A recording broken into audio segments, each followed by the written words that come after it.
Right. In the back of my mind, I knew that, if you can leverage VAs, you can do a lot more, especially when I was working a full-time job. Right. And you still really need an active income to kind of, not go broke. Right. Of course. And so whether that's wholesaling or, like our VA business or something, or, even buying businesses that have active income, you need an active income. Or it can be a job as well. A lot of the apartments we buy, they need a lot of work. Right. Like we're doing one right now that I think we're spending $300,000 just on the renovation. Wow. That's a big reno. Yeah, and it's 4 apartments. We have another one. Just on 4 apartments. Just on 4 units. 4 units. Yeah. Dang. Jesus. Welcome back to the Investor Unite podcast, where we talk all things real estate, business, and entrepreneurship.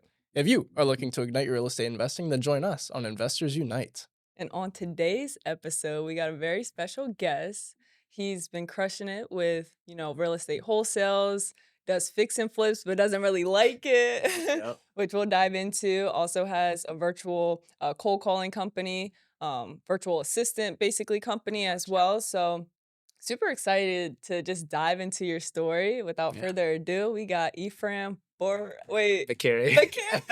I was going to think you got it. No, yeah, good. That was close. Good. Awesome. Thank you, Excited sir. to be here, guys. Pleasure. Excited to be here. Thank Thanks you. for coming. Yeah, absolutely. So we want to hear your story. So we talked behind the scenes. You're from Ethiopia, which I am, my dad also is. So you gotta represent. Yeah. Maybe we should do this podcast in America. Seriously. No, I don't know the language. Okay. It's so bad. I'd be Just so lost. I'd be like, y'all got this. I'm going to go wait over there. But yeah, let's hear your story, like from you Yeah. starting in Ethiopia to coming here and getting into real estate. Yeah, so I was born and raised in Ethiopia, in the capital. Actually, not the capital, right outside the capital. And then my family moved to the capital when I was 6 years old. And then we came to the States in 2007. So I'd have been 11 years old. Okay. 11 years old, no English. Like I knew how to say my name, and how old I was. That was about it. Yeah. If you asked me anything else, I was going to answer with either my name or my age. Right. And yeah, so my parents wanted to come here, give us a better opportunity for, just better education. Mm-hmm. Ethiopia is a third world country. Yeah. And so, just coming for a better opportunity. And so came straight to Lancaster out of all places. Okay. How, And do you know how they picked that area? my dad had an opportunity to work for a nonprofit mission organization. So he's a Oh, missionary. nice. And so they're based out of Lancaster, but they travel all over. Okay. And so, he picked Lancaster based on that. Oh, lucky spot. Yeah, so I'm glad. I love Lancaster. We've been Yeah. there since then. And I went to school in Millersville. Oh, that's where my sister went. Okay. Yeah. Yeah. So it's been fun. Nice. Did you graduate from Millersville? I did. Yeah. So I What'd you studied business administration. Oh, perfect. So did a regular 4-year program. Yeah. And actually, like finishing up high school, I actually didn't know what I wanted to study. So I always thought I'd be like an engineer or something like that. Right. And I took a class. I think it was 2 classes. I had a teacher. His name was Mr. Boring. Mr. Boring? And that was his name. Really? And I was like, okay, engineering is not for me. Yeah. Yeah. So I had like a little crisis senior year. It was like, I'm either not going to go to college Mm-hmm. or I'm going to figure out what I'm going to study besides engineering. Right. So decided on business. And I'm glad. I mean, it's hard to learn business and entrepreneurship in school. Yeah. But They don't teach it. yeah, it's the teachers teaching it are not even in business and stuff like that. But I needed those 4 years just to mature and just become a man. And so There you go. yeah. And then after that, I started working at just a local company. Okay. Real estate company? No, it was not real estate. It was a transportation company. Okay. And we provided school transportation for special needs kids Gotcha. in Lancaster County and then eventually in York. Mhm. So I started in Lancaster and actually moved up to York to manage an office. So I think in the York one, I was managing about 50 people. Yeah. And that was till the end of 2020. Okay. So all throughout college, you have Yeah. no idea of like going into real estate whatsoever. You're like, let me just get this degree. Yeah, so I knew that I didn't want to work for somebody. And Yeah. I was actually so scared of getting like a good job that I was going to, I was so afraid You're of gonna be too comfortable. to leave. leaving college and working at a company that I was going to be there for 30 years. Right. Like so my plan, I was working 2 part-time jobs. I was working at a coffee shop, and then I was working as a caregiver. Okay. I was like, you know what, I can work as many hours as I need, Yeah. save up money, and then get into business, maybe real estate. So that was in the back of my mind. Okay. And then a friend of mine was starting a business at the time, the transportation business, and she's like, "Yeah, I can really use some help if you want to come as an intern for me, and then eventually work." And so yeah, that's Yeah. how I ended up working for her. And There you go. So how yeah, long were you at that job? so I started in 2017, my last semester of college. Mm. And then I was there till COVID. So COVID happened. We 2020. were in school, school transportation schools Yeah. were shut down. We thought it was 2 weeks. Yeah. But Nah. it was much longer than that. Yeah. So yeah, officially it was the summer of 2020 is when I quit. Okay. Gotcha. And did you have any inspiration for getting into real estate? Like any family members who had done it or No, so mentors? no family in real estate or business for that matter. Like my dad's a missionary. My Yeah. mom, she stayed home most of the time. Okay. And so but I stumbled across a podcast called Bigger Pockets. Okay. And at the time they were selling this, dream of financial freedom with rental properties. And I was like, that sounds nice. Yeah. Right. So I think I listened to like the first 90 episodes or something, in like 3 months. And when I Yeah. bought a house while I was still in college, Nice. did a house hack. Mhm. So I lived in, it was actually a 2-bedroom house and had a basement that was like not finished, but I made it work. Yeah. So I Yeah. rented the bedrooms out, and then that was how I got started. And I was like, man, this is interesting. So I can buy a property, and have somebody pay for my mortgage. Yeah. Was And that scary to jump into? um, initially it was, Yeah. yeah, just but the risk was so low. Like I forgot how much I put down. And I was working a lot, so I think I saved up like $10,000, and that was all I Yeah. needed. That house was only like 87,000, I think, In Okay. Lancaster in too. Lancaster at the time. Wow. And I still own it this day. There you go. So yeah, it was risky, but it was less risky than like going out and starting, from an investment property. Right. Because I live there, I can see the tenants, and the house didn't really need much. That's a good point. Yeah, Yeah. and so it was a bit easy to just kind of do the house hack, which is what I recommend to people every time, when they ask how should I get started. Like if you can house hack a property and then you Yeah. can live in it and have somebody pay for your mortgage. Yeah. You'll learn how to manage tenants, learn Yeah. how to fix odds and ends at the property itself. Yeah. That's like And an I introduction. Yeah, and I never told the tenants like I own the property. I'd just be like, or at least when I'm screening them, they eventually Yeah. find out. But it's like, hey, I'm just managing the property. Right. I have a hard time saying no to people, so Mhm. it just makes saying no. Somebody that has like 5 cats, like, no, I'm sorry, that's not gonna work. Yeah, I got you. Yeah, So how did you find these people? Like, was it online through Facebook or because you did tenants. like a rent by the room? You said right. Mhm. So Yeah, so mostly through Facebook. I think the Facebook Marketplace. Okay. I think I remember I posted on Craigslist as well. And one actually came through a friend that I knew. So she was looking for a place Yeah. at the time, and she wanted to build like her rental history because it was her Yeah. first time. So I was like, "Yeah, I know you. You can move in if you don't mind living with another guy right across from you." And she was fine with that. Cool. And so, but both, eventually became friends with all the Yeah. roommates. They were I guess super it's like chill. a college kind of. It is. And It's then frat young house. people. Yeah, Yeah. it was very close to the school as well. Yeah.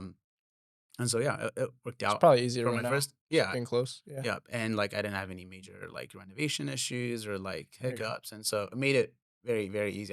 Yeah. To this day I don't think I put more than like $2,000-3,000 on the property. Wow. Oh, that's not bad at Yeah, all. so I didn't change anything. Like Yeah. still has the same kitchen, everything.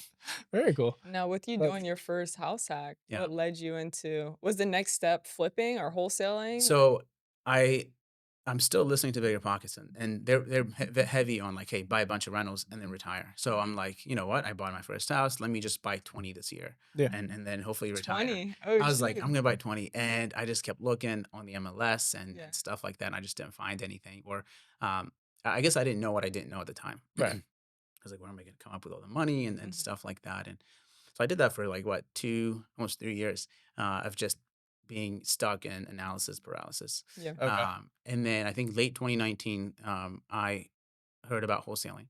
Yeah. More for the idea that you can find your own deals, because I was tired of looking at deals on the MLS. Yeah. Even back then, it was hard. I know it's even harder now, but Right. so I stumbled across wholesaling. I didn't really know what it was. Some people liked it. Mhm. Bigger Pockets hated it at the time. Yeah. And I was like, you know what? I'm not gonna wholesale. I'm just gonna buy properties for myself, keep them as a rental. So that's really how I started. I bought this course. It was like $5,000, and at the time, it was a lot of money for me. That's a big investment. Yeah. It was, and I just remember going like, "This is the worst course." Like this guy, what he talks about Yeah. is like so basic. Like I already know everything. Is it like Yeah. a big guru? Tom Kroll. I don't know if you know Tom Kroll. Sounds familiar. Yeah, he was at the time. He was a very big guru, Yeah. and Guess there's a reason he fell off, huh? Well, no, so I'm actually super grateful that I did Yeah. that because if it wasn't for that course, I wouldn't be where I am today. Okay. Like, it was so bad, but I was so motivated to get my money back. Yeah. So I was like, I already know everything, but I just wasn't taking any action steps. Right. And so it really, they say you pay, some people, you pay attention when you pay, and I'm one of those people. Like, Okay. if I'm paying, I'm going to pay attention. Yep. So I started applying basically just what I've known, really, and some of the stuff from the course too. Sent some Sure. direct mail, and then eventually find out that you can actually make it a business. Mhm. And so did that just on the side. I was working a full time job, so I was still doing, coming in to York in the morning, leaving by 3, and then from 4 till as late as I can call, I would go home and just make cold calls. Yeah. And so I would tell people, like, when they asked what I did, I'd be like, well, I do real estate full time, and then in my part time, I work a full time job, because that's how I felt like I was pretty much working full time for Right. both companies. Yeah. And yeah, so I did that for 6 months to a year. And then by 2020, COVID happened. Yeah. I was off for about a month, and then they called me back in April just to help with paperwork. We still didn't do any transportation because schools were shut down. Right. And then I was in the process of buying my second house at the time. So I was like, let me just finish the financing process for this, and I'm going to quit. And Yeah. then I did. And then, yeah. Nice. So all in on wholesaling back in 2020 then. Cool. So did you acquire those first 2 house hacks through like FHA loan? Yep. Yeah. So FHA, I think the second one was similar FHA product. It's Okay. like a 5% down, but you can live in one of the units. Sure. Yeah, no, exactly. Yeah. Nice. So from there, I mean, you got into wholesaling. You're Yep. obviously doing all the cold calling. You're Yep. learning like your systems and Yep. how to actually work these deals, look Yep. at the numbers, and then you start to bring people in, I'm guessing, as like Yes. a VA, right? Yep. So how did your first hire of a VA go? Yeah. So since even when I first started, before I quit my job, I, went to Upwork, got a VA to do some data work for me. Like, Okay. I was going to the county website and just getting data, and just making sure that it's clean so we can skip trace it and call it and stuff like that. So Right. in the back of my mind, I knew that, if you can leverage VAs, you can do a lot more, especially when I was working a full-time job. Right. And it was still in the back of my mind that my goal was really not to just have a wholesaling business. Like, I wanted to buy assets. I wanted to hold real estate. Yeah. And so, and to do that, I need a team. And so, yeah, just we started hiring people for marketing, like cold calling, Okay. and I would train them because I called for a long time. Yeah. And so, yeah, I would bring somebody on, create a Loom video, like a super long process, and then just hop on a call with them, kind of train them, do the calls with them. Yep. So it started with just cold calling, and then I actually hired somebody local, who's my wife now, but I knew her from church, and I was like, man, I could really use some help if you can, do some cold calling for me. So she started cold calling for me part time, Yeah. and then when we started hiring more VAs, she kind of transitioned to more like a lead management. Okay. And then we brought her on full time, I think, in 2021, like beginning of 2021, Yeah. Oh, wow. full time W2, like, be able to handle all our leads and marketing. Right. So yeah, that's kind of how we scaled it up. There you go. And our main source of marketing to this day is, I started with cold calling and still Yeah. works today. Sure. So we do cold calling, and we started doing SMS, and we've been having success with that too. Okay. Are you still doing SMS as of We are now? still doing SMS, yeah. Yeah. Did the restrictions slow you down or anything? It is tighter Yeah. in terms of, like, the A2P or whatever they call it, Yeah. Right. tax regulations. Yeah. But as long as you're compliant and you follow so most of the companies that offer the subscriptions, if you use a good company, they kind of help you stay compliant. Okay. Yeah. Do So you use launch control? we don't. We use it sucks. So we use Batch. We don't like it Batch, because Batch integrates with like another third party that we Actually have to expensive use. too. What is It that, like is. Tulio? Is Uh, that who they integrate? They use Twilio, but they give you a few options. We use another one called Telenex. So it's Oh, either okay. Twilio or Telenex. We use Telenex. Um, Smarter Contact, I hear, is really good. So we probably might be switching to that. Yeah. But as long as you're sending your text and, making sure that you have an opt-out option for people if they don't want to receive your texts, Yeah. and just not, Right. We did we started with REI reply first, and then we switched over to launch control after that. okay. Launch control went really well for us, but Yeah. it We was did also do batch though at one point. did we? I A don't remember while that. back. Yeah. Yeah. Yeah, Um, it can get expensive really quick. Yeah. So say you that. have to kind of do it at a bulk rate to kind of make sense. Right. Right, exactly. Yeah. So we're sending like 3,000 texts a day. A Wow. day, wow. And your hires, were they from Ethiopia or So all over? so initially they weren't. Initially they were. I would hire people from the Philippines. Okay. Yeah, and my first VA was from the Philippines. And then eventually I hired an agency when we wanted to just scale the cold calling. Right. Yeah. And so because the management, you can't just hire a VA. Like, you have to hire them, Mm-hmm. and then you have to treat them like they're part of your team. Yeah. Right. But I was so busy that I couldn't really manage them. And so, if they're on Upwork, they're working for like 10 people. Yeah. They're not just working for you. Right. So I didn't have time to do the management. And so I hired an agency again from the Philippines.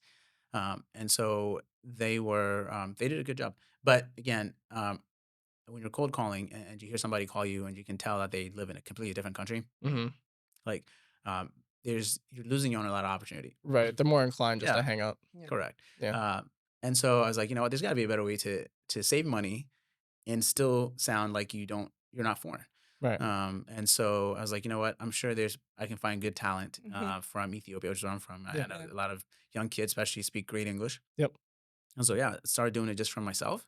All of our cold callers, lead management came from VAs in Ethiopia, and then a few people asked me like, "Hey, what do you do for your VAs?" And it wasn't really a business we were trying to start. It was Yeah. more Okay. just like word of mouth. Still to this day, we don't really do any marketing. Yeah. It's like somebody needs a VA, I'll kind of connect them with people What that we personally vet. Yeah. Yeah. Okay. Yeah. Cool. And coincidentally, I mean, we're kind of in the same boat actually. So Steph, Okay. one of our first hires, not our very first, but first hire for cold caller, Yeah. is a woman named Amira, Okay. and she's been with us ever since. That's awesome. Absolutely fantastic, Yep. and she's from Ethiopia. Mhm. Is that the reason you had picked her in the beginning? Just because? No, we were assigned with her because we worked with the company, and Yep. then she ended up wanting to leave the company because they were really underpaying her. Oh, geez. Yeah, it So, was bad. That happens a lot. yeah, it Yeah. was really bad. So we were like, no, like she still wanted to work with us. Sure. So we worked everything out. Then turned out her sister wanted a job, so we hired her sister, and That's then so her funny. best friend wanted a job, so we hired her best friend. Yeah, So so it's our like whole team is a little Ethiopia as well. family. No way. Mhm. That's awesome. And their English is great, isn't it? It Oh my is. god, It's sound fantastic. better than Yeah, I me. was surprised that sound Sometimes. better than me. So, Right. but it just goes back down to the training. And then, if you're going to hire a VA, some people they want to hire them and forget them. And usually if you do that, they're just not going to stay with you for a long time. Yeah. Yeah, definitely. Um, So as far as the like training and yeah. keeping up with them, do you have a routine where like you're talking to these women or people on Yeah. a daily basis, or how does that work? Yeah. So it starts with the initial onboarding. So we make Right. sure that they go through like an intensive training process. So they have like a training. I don't know if you guys know what training is, like a process Like a SOP, SOP thing. basically. Yeah. So it's an app that helps you build SOPs. Okay. So they go through that. It's got a bunch of videos, checklists that they go through. Yeah. So that's kind of by themselves. Yeah. And then they have to take a test to make sure that they really went through Oh it. wow. I like Um, that. Yeah. Yeah. So then once they pass that, then we'll do like live training, like mock calls and stuff like that. Yep. And then we'll that's when we'll introduce them to the company, go over core values, Yeah. and then the ongoing management too. So Sure. we have a team lead that, checks in with them very often. Mhm. We have a client success guy that would check in with them, but also their clients to see how they're doing, how we can improve, and so forth. Yeah. And then the actual performance of them, like just like Upwork, we track their screen to make sure that they're working. Yep. Screenshots of their screen and stuff like that. So, Yeah. What is your company's core values? core values, great question. We were just reworking them because we have, I want to make them the same between all our companies. Right. Yep. But it's integrity is the first one. Okay. And we have commitment. Okay. Wow, let's see. Integrity, commitment, positive mindset. Yep. Uh, We got you know, positivity on ours too. yeah. So it's like, it's a tough job. Like you got to maintain It a positive is. mindset and not Yep. take things personal. Yeah. So we got positive mindset and being growth oriented. Okay. And then That's good. excellence is excellence and humility is our fifth and sixth. Humility. That's Yeah. good. Do you want to explain that one a little bit? Yeah. I feel like some people they think maybe a job is like beneath them. Sure. And so I just tell people like, hey, I've worked every job that you've worked. Like whether it's cold calling or you're doing like an administrative work and stuff like that. Like, Data work or yeah, anything. data work. Like Yeah. there's no Yeah. job. Like you're not above any job. So or just because you're promoted doesn't mean like you're above everybody. So I just want Right. people to kind of keep that in Yeah. mind. Just stay humble. Yeah, Mhm. seriously. Okay. No, I got you. Cool. So out of all the different businesses you run, Yes. right? Which one is your favorite? That's a good question. So I've been doing wholesaling for a little bit. Mhm. We own a bunch of rentals. Right. So just to lay it out, so you got VA business. Correct. So you're hiring these VAs and Yep. then deploying them to other investors who are Yep. looking to, right. So you got that. You got wholesaling. Not so much fix and flips. I don't know if we'll throw that in there. Yeah, we'll do a few a year, but Okay. not Yeah. it's not my main Sure. business. Yeah. So not that one. Rental portfolio. Yep. And You then have Airbnbs too, We right? do have Airbnbs. That's right. Okay. okay. Yeah. Well, that's a whole nother Like, business. So yeah, it is another business. That You're right, is, 'cause yeah. it's very It's different. like a than hotel business, low key. It's you really have to enjoy it, and it's not hands off. Yeah. yeah. As people make it seem, you can have a bunch of automations, Mhm. but it's definitely not hands off. But yeah, Okay. we only have 2 Airbnbs. And yeah, it's its own business. You can grow it and scale it Right. to be an active business as you want. But to answer your question, Yeah.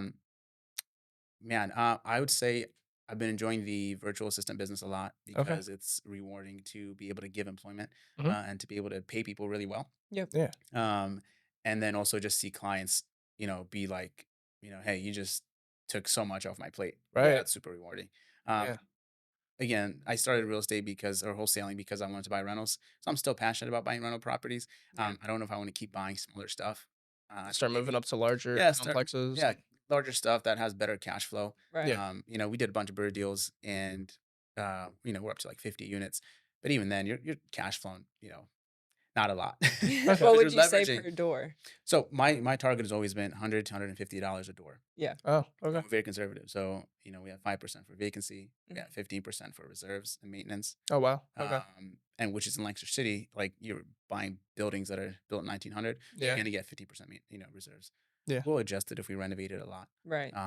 And then we have 8% for management. So that's like 30% off the top. So after all Okay. that, if I can, and then I have no money left in the deal, Yeah. and then I can still get $100 to $150 a door. Yeah. I'll probably You're buy it. chilling. Yeah. Yeah. At this point, I mean, the rates are so high that there's still certain deals that if the numbers make sense and it's a good asset and I don't have my money tied in it, I'll probably buy it at break even. Yeah. Like Okay. that's the You're just the looking for standard more now. of like the long term. Long term play. and then taxes. Yeah. Right. And the tax Yeah, benefits. depreciation.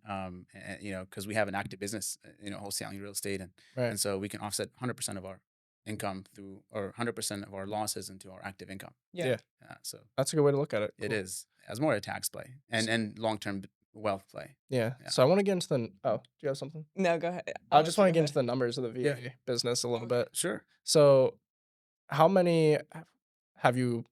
Would you say in total that you've like hired, brought on, trained?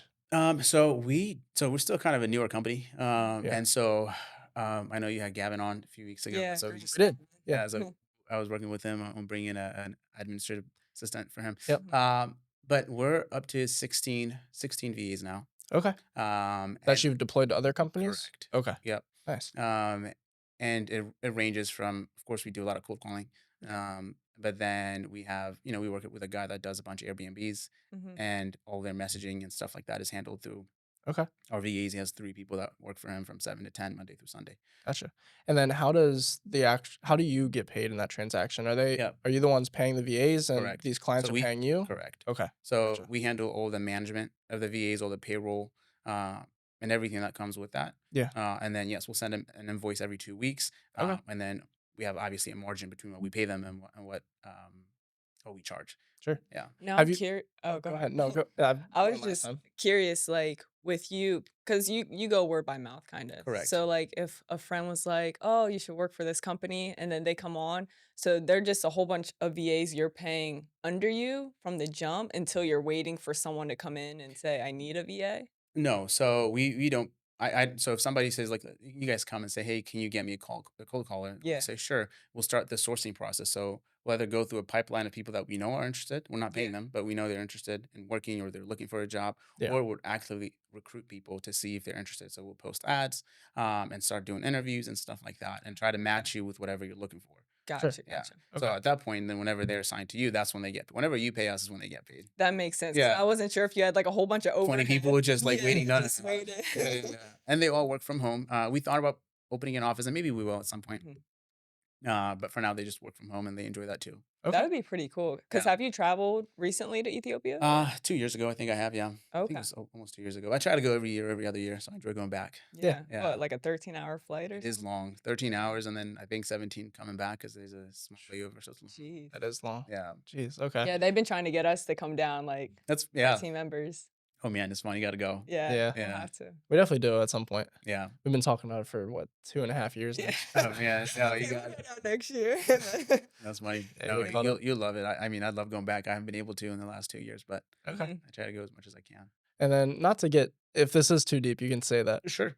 The margins though. Yes. So I don't know how it works for you because on our side, I mean, we have a setup where it's like a commission based with a base pay as Yep. well. So we have our base pay, and after so many deals, and they get a bonus per deal. Sure. But after so many deals, we then give them a raise, and they're Yep. making a little bit more. Yep. Are you guys under the same kind of way, or do you kind of just have like a set price for that? So Or whatever hourly you pay them is set, yeah, okay, but then we encourage clients, like if they're doing cold calling or sales role, hey, like, you guys want to incentivize your VAs, like they ultimately work for them, right? yeah, Yep. So we try to encourage the clients to pay on a deal basis, or some people do on a lead basis. So like, hey, if you can generate X amount of leads per day or per month, you get $50 bonus at the end of the month or something like that. okay, Hmm. And yeah, so we have a fixed rate that we give them that doesn't change. And we'll maybe do bonuses and stuff like that here and Yeah. there, sure, Christmas or whatever. But it's whatever the client wants to do for bonus or performance. okay. Yeah. And after training one of these VAs and Yep. handing it off to a client, have you ever had a client unhappy with the VA that they received? Yes, we have. So it happens where we just match them and they just were not the right fit. Sure. Yeah. And what how do And you handle that situation? yeah, so typically if that's the case, like, I'm stepping in to see like, are they really not a right fit? Do we not have a right training? Like Right. what's the gap? What's missing? Yeah, And if it really is the VA, then we'll just replace the VA for them at no cost. We'll offer them maybe like 2 weeks of just, hey, you can try them for free. okay, Like we just brought in a client that they're having 3 VAs, 2 weeks, just no charge. If you yeah, like them, great. If not, no worries. Mhm. Like I'm still gonna pay the VAs. That's fine. Right. yeah, But we believe in what we do. Mhm. And right, so I don't want you to, some people will try to lock you in for like a long-term contract. Right. yeah, Like if you don't want to work with us, I'm not gonna force you to work with us. right, But yeah, that does happen. There's times where it's just not the right fit. Yeah. Cold calling is a bit easy, but roles like executive assistant or administrative roles and stuff like that, they can be a bit tricky sure, Yeah. because some people don't have the processes set in place. okay, And so it's try and train like, hey, on Mondays do this, Tuesdays, check my email. It's Right. a bit different. yeah, But we give everybody a predictive index. I don't know if you guys know the PI test. It's just a personality profile test. Yeah. And then we just review their resume to kind of just see do see you if have they align. experience, yeah, Yeah, in this field. okay, And then we kind of do our best to match them. But yeah, there's sure. times it doesn't work out. Yeah, we actually just did a disc test Okay, for us and all of our employees as well. nice. Yeah. What are you guys? I am a D. I'm just a straight D, Nice. which is crazy because 2 years ago I was a I and a Okay, S. nice. Yeah, so What it about you? changed. I see. Okay. Yeah, Yeah, I think I was definitely not a D, and I think I was a CS. CS. Yeah, Okay. yeah. I'm trying to Oh remember the yeah, picture at the that's bottom right. opposites. Yeah. Yeah, yeah. So Awesome. I don't remember all the details of it, yeah, but C it's is been a like while super since I took a analytical, disc. and then I is like more of the like extrovert. yeah, Extrovert. like teamwork Yeah. kind of, yeah. Like people Hmm. oriented. Yeah, Yep. Yeah. And then exactly. S is more like introverted. Okay. Yeah. Yeah, I think that definitely aligns. She's definitely a D. It's so funny. Flat out, she's Yeah, a D. you can tell, honestly. The people that are D's, you can tell easily. Yeah. Like my dad is a D Is he? dominant. Yeah, and I was like, man, I can tell. He has no patience if he's driving in the highway. Mhm. Like he Hmm. does not stay in one lane. He was like, you just gotta Yeah, just gotta keep going. gotta keep going. I gotcha. Yeah. So, for your personal company now, for Yes. wholesaling, how Yes. many VAs do you Yeah. I have was working gonna that? We down a bit now. We have two cold callers. Okay. We have a lead manager, and then I have one full-time SMS person as well. Okay. Okay. Uh, Gotcha. Gotcha. yep. And then that's just on the VA side. We have like a stateside acquisitions guy. Yeah. That he Oh, lives in. you have like an actual in-house person for Yep. that? I say in-house. He lives in South Carolina, or Oh he wow. just moved to North Carolina. But Oh, how does he work acquisitions? so we try to do everything virtual, even though if it's Okay. in PA or Lancaster, Yeah. and we do some business in South Carolina too. Yeah. And so we just try to lock it up over the phone. Sure. Like after, I don't know when it was. It was like you just look at so many deals where there's no point in going out to look at the properties. Yeah. If you can build enough rapport over the phone, I know some people would argue that, and they like the in person. Mhm. But I've lost deals because I'm trying to schedule an appointment. Right. That's true. The time constraint sometimes, yeah. So it's like they say time kills deals. That's very true. It is. It's very true. And so if somebody's happy with your offer, Yeah. like If they trust you over the phone enough, Yeah. then might as well lock it up right no, then and there. that's it. I mean, I rarely go out to properties Yeah. before we have a contract. It's Gotcha. all about E- having that right sales process. Correct. Yeah. Yeah. Yeah. Even then, it's like we'll send a buyer, or like in the case of South Carolina, we'll have like a contractor go get some photos first, Sure. and then we'll market it out. And how many leads per month would you say you're generating? Man, I'm so bad with my own KPIs. That's okay. It's Uh, like ballpark. Have the VA do it. I know. See, it's like one of the things that I track it at the end of the year, which is so bad. Like I just pull up all my QuickBook reports and I Yeah. just try to do, see how many we did, and yeah, I'll say anywhere from SMS is different because SMS we get a bunch of leads, It's but a they're lot. not all Yeah. like They're not Qualified. qualified leads. Yeah. On the cold call side, I'll say maybe like 30 leads, I think, a month. 30 Okay. to 40 leads. Yeah, at Yeah. least like one a day or But so. yeah. That's we try to get one a day. Now we have some days that are very slow, Right. or like our list is just so, we need to update the list and we Right. haven't updated or something like that. Yeah. You know, So we've gotten into a weird spot in our business currently where we're running out of lists to pull. yeah, We've been pulling a list, multiple a month typically yeah, for going on 3 years now. yeah. And we're kind of like, and we have a very strict like region that we stay in. And we just recently started expanding and doing it virtually, Yeah. as you were as well. Have you run into that same issue where you're kind of like running out It of does. different ideas to do? Yeah, Or it certainly does happen, especially if you're cold calling. You're gonna yeah, call through those people a lot. exactly. Right. And it's like we'll go ahead and run it through a skip tracer, and it's like, oh, you have half of that was duplicates. It's Sure. like, oh shit. Wasted Yeah, all that hopefully you money. didn't pay for that again. Um, Right. But yeah, that definitely happens. You have to just expand your markets. I don't know Right. what markets are you guys in? Like Um, Central PA. And yeah. then sometimes we'll branch out closer to Philly, but not like Philly City. Okay, so just not just Dolphin. No. Okay. No. Like Yeah. Lancaster, York. What Cumberland. list are you putting, like niche lists, or are you doing No, we be broad? getting broad now. Yeah, I was gonna say like Yeah. even if you have to go to like owner occupied data, which we target that as well. Yeah. So Yeah. not just absentee. Absentee is great. I mean, most of your deals are absentee, but you still Right. get deals from owner occupieds. Right. Okay. I mean, yeah, you can pull your entire county if needed, or anybody that's really owned a property for more than 5 years. We've done that. Yeah. Yeah, That's a lot. it is a lot. Yeah. And but you'll call through those, and then having a good, I think, data manager software is really important. Whether you track it on Excel or you have a software that tracks your list for you, Mhm. that I think is makes it, because I'm like, I like to have an organized list, Yeah. and know like if I can go in a specific record, like I want to know what happened, like how many times did we call it, did we get a right number, wrong number? Sure. Right. Yeah, Do you have like a specific platform? we use an app called not Simply, yes, We use Ari simply for yeah, that. we use it, CRM. we use it for our CRM too. REI Sift Oh yeah. Okay. So is what's called. I think they have a CRM too. okay.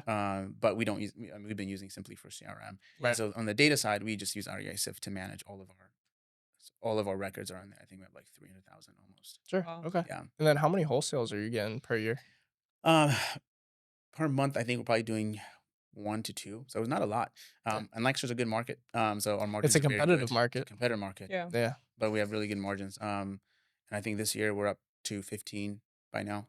Okay. That's awesome. Yeah. Gotcha. And so, yeah, like the margins in Lancaster, like we do stuff in New York too. Yeah. Sometimes, but we Yeah. just found that super competitive. But if you can find the good deals, you can sell them at Nice. Right.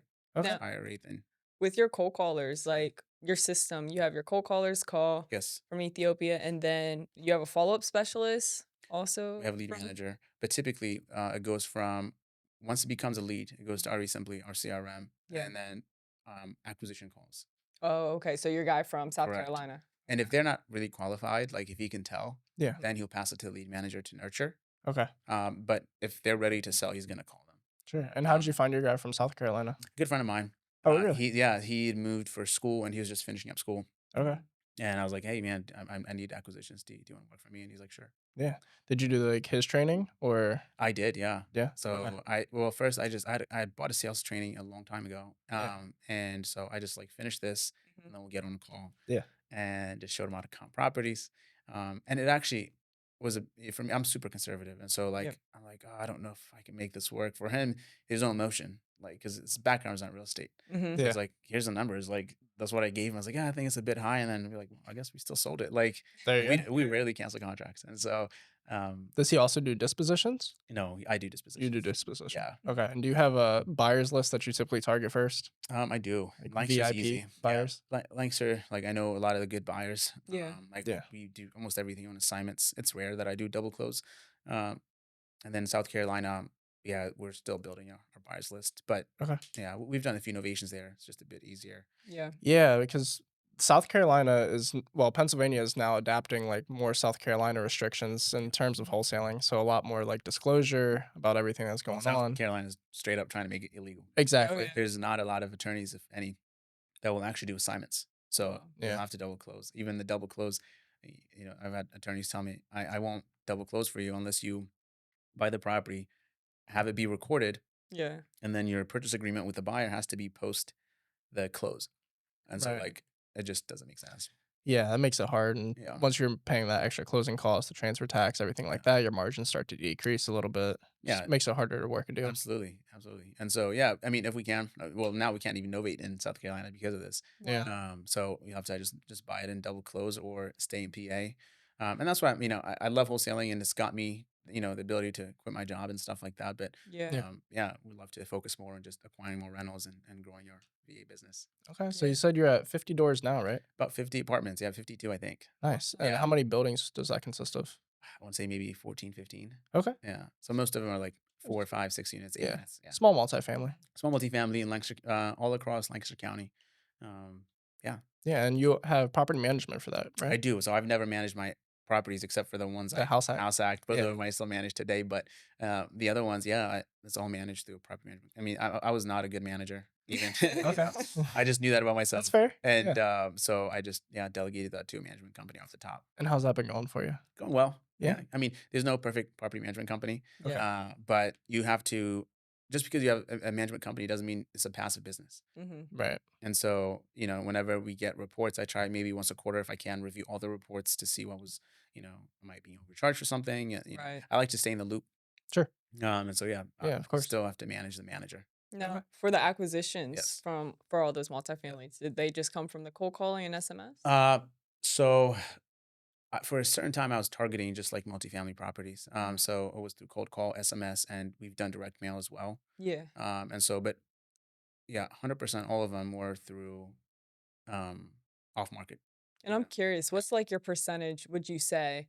Like, is it 50-50 SMS and cold calling or? For wholesaling, I will say it is. Yeah. Yeah. For the apartments, I think it's a bit different. I've had success with just basic postcards. Like I've had, guys call me and say, "Hey, I've had your postcards for, a year now, and I Yeah. just wasn't Yeah. ready to sell. Now I'm looking to sell." So I'm like, it's There you important go. that you keep that number, like you know Right. where that number is. Right. So I just always keep my postcard numbers, and yeah. So he called, and so we've had deals from just basic postcards, cold calling. Yeah. Takes a lot of follow up usually for the multifamily. Mm-hmm. Yeah. Yeah, but it's part of it. It is. It Yeah. definitely is. Yeah. So, what's been like so you said you were trying to transition now into like the larger complexes, right? Yep. What's your strategy for going about that? Uh, yeah, it's a good question. I think just it's a focus thing. So Okay. my hands are in a lot of places right now. Yeah. And you still really need an active income to kind of, you know, not go broke. Right, Right, right. of course. And so whether that's wholesaling or, like our VA business or something, or, even buying businesses that have active income, Yeah. you need an active income, or it can be a job as well. And so really just focusing my attention on just leverage turning your marketing from single family to multifamily owners and stuff like that. Yeah. Okay. Yeah, which we haven't really done. Most of the apartments we bought just came through our regular marketing. Yeah. There's times we targeted, but really just you call somebody like, oh, I'm not selling this one, but I have an apartment I can sell. It's like, sure. Mhm. Yeah. Let me look at it. Right. Yeah, that Cool. worked out. All What right. would you say is like your biggest struggle or, yeah, biggest struggle? Yeah, that's a good question.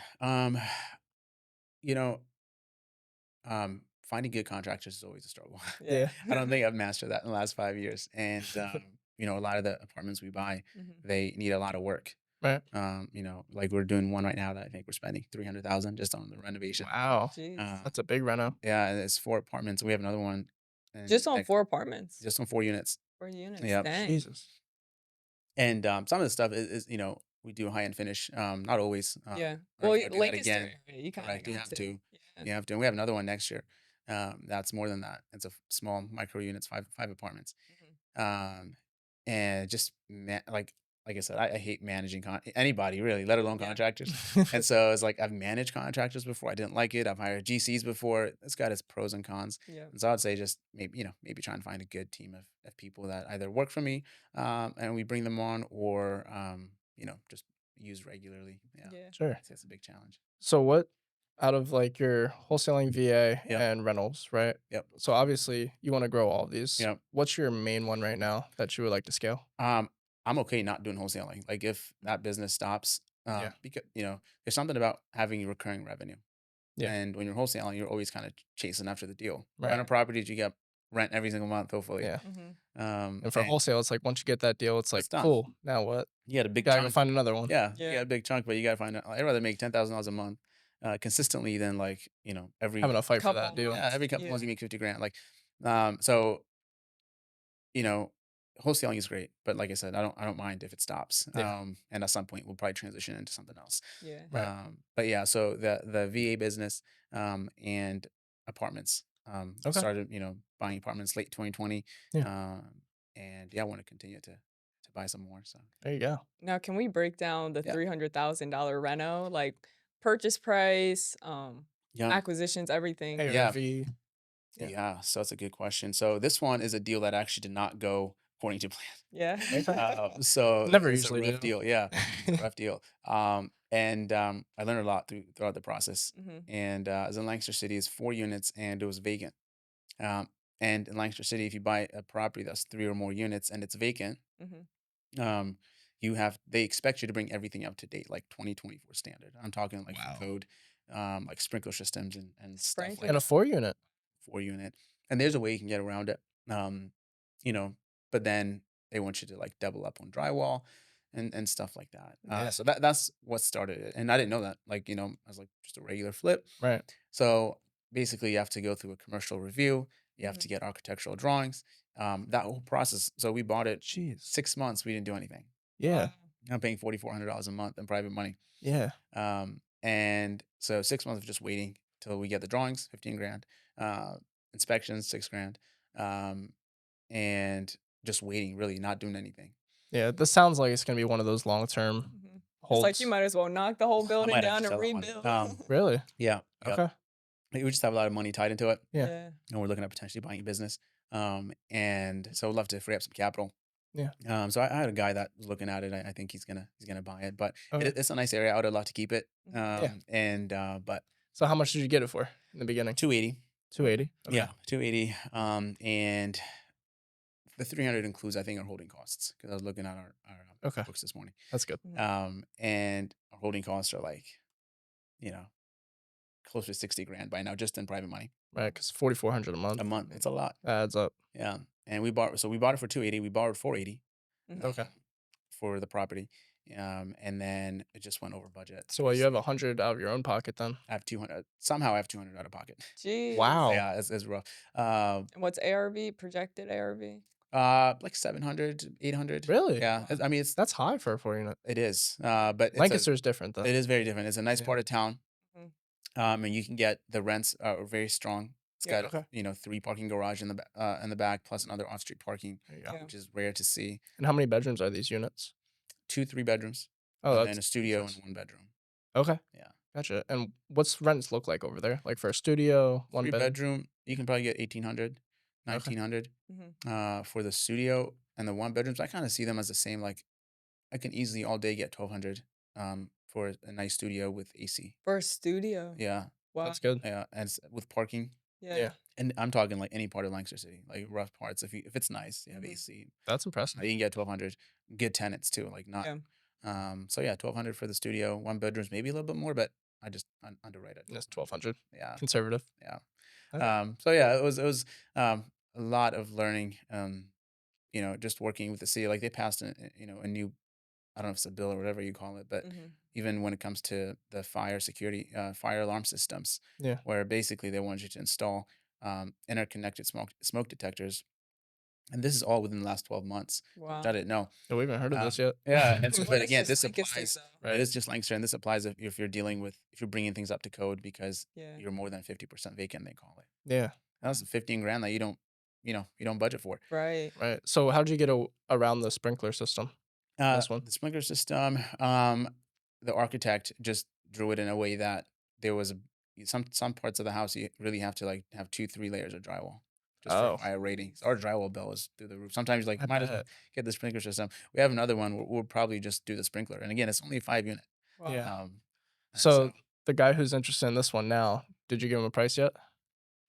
we're talking numbers. You talking numbers? Yeah, so we may list it. I think he's gonna move forward. Mhm. Okay. He's house hacking it. This is the third house hack. There you go. And so you'll have no maintenance costs. Yeah, that'd be super nice for him. I mean, I would have loved to keep it. I mean, we there's not a thing we spared on that property Right. from the exterior to the interior. Yeah. So Um, if you were to keep it though, I'm Yeah. just doing the numbers in my head. You're all in for, well, realistically, like what, 6? Yeah, 5 6. Yeah, 5, Yeah, 6. 280 plus Mhm. 3 plus 3, 6. Yep. To Yeah. refinance out, you still Yeah, bring I would money have to the not got my table. money Yeah, out. I was gonna Yeah, say. I would have. I had a commitment letter from a lender. I was asking for 500 because it really doesn't support more than that in Yeah. terms of the Mhm. debt. Right. And so I had applied to get $500,000. Okay. Just pay back my lenders. Um, You refined a DSCR for all of them? no, I've never used a DSCR. Really? Yeah, I've always used a local bank. Okay. And just build good relationships with them. So you in your personal name then? You No, got? it's always been under business, mostly under business. We have some under my personal name, but Okay. Okay. it's almost always under. I feel like DSCR, they're just super expensive in terms of rates and stuff like that. Definitely can be. Yeah. Yeah. So I don't know, it just seems what we always get recommended by the lenders that we okay, go through. I've never tried them, so maybe. Yeah. But I've had good success. I would get really good Hey, if it's terms. working for you, Yeah. keep doing it, Yeah. right? So and sometimes they let you pick the appraiser, which is nice. That is nice. Yeah. And so I'm like, That's the yeah, best part. that guy. Yeah. He'll put it at 750. Yeah, seriously. I'll give him some comms. Right. So Oh, very cool. yeah. Now, do you deal with Section 8 tenants or only market tenants? I've never done Section 8. Okay. We've always done market tenants, and my property management company is the one that places them. I'd be open to them, Mhm. maybe. But yeah, we've had just good success with regular tenants, long-term Yeah. tenants. I was gonna say, especially with you already being up to like the 2024 standards in a lot of your Correct, yeah. properties, When you're renovating them that much, yeah, you wouldn't have awesome. to worry about like the Yeah. inspection Yeah. and stuff like that. Yeah. It would pass.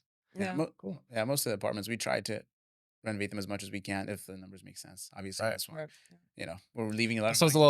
little tight. But out of all the 50 apartments that I bought, minus this one, hopefully if I sell it, that won't be the case. Mhm. But I may have maybe 10,000 in the deals, total. Okay. So That's- most of them were bought just at a discount, renovate, refinance, or Right. some type of creative deal where I just have a private lender finance it for the entire like 5-6 years or something. Yeah.